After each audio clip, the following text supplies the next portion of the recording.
Guys, nakaluto tayo ngayon sa school. As you can see. Ayan. So, wala talaga masyadong tao ngayon kasi today is Saturday.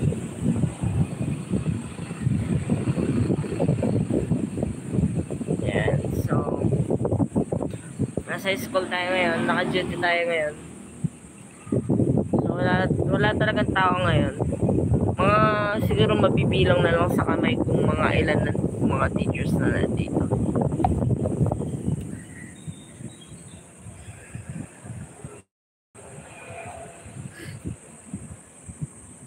So, shoutout guys sa mga followers ko, subscribers ko, and especially naka 1,000 subscribers, mahigit na ako. Thank you so much guys.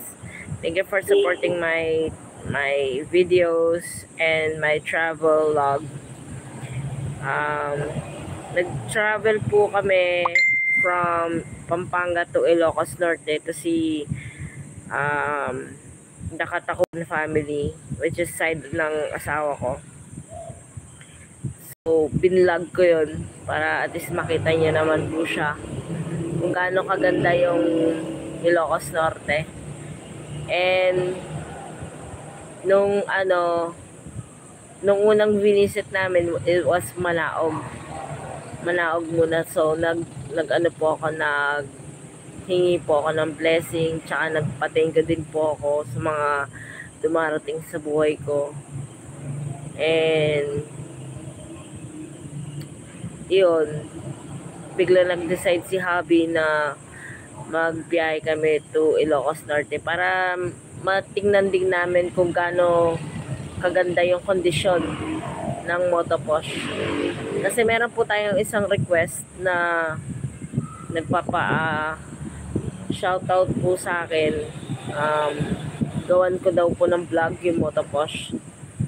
So ginawan ko po siya ng vlog para malaman niyo rin kung ano yung kondisyon ng makina, tsaka kung ano yung mileage din niya, which is 100% good condition naman yung niya.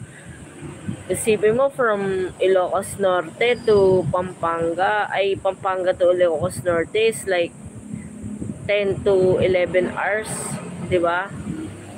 So yun, hindi naman kami tumirek or anything, tapos napaka tipid pa sa gas. Sobrang tipid niya sa gas. So, eto, naghihintay na lang ako nito ng kasama ko, which is nag-roving kasi yung kasama ko. So, tayo po ay naka-duty ngayon sa school. Today is Saturday, so walang people today. Ayan. So, as you can see, makikita nyo, wala pong tao ngayon dito. Ilan lang, halos mabibilang mo na lang sa kamay mo yung mga tao na nandito eh. Yan. So, dahil sa 1,000 subscribers na po ako, mahigit, which is maraming po salamat, nakakapag-live na po ako dito sa YouTube.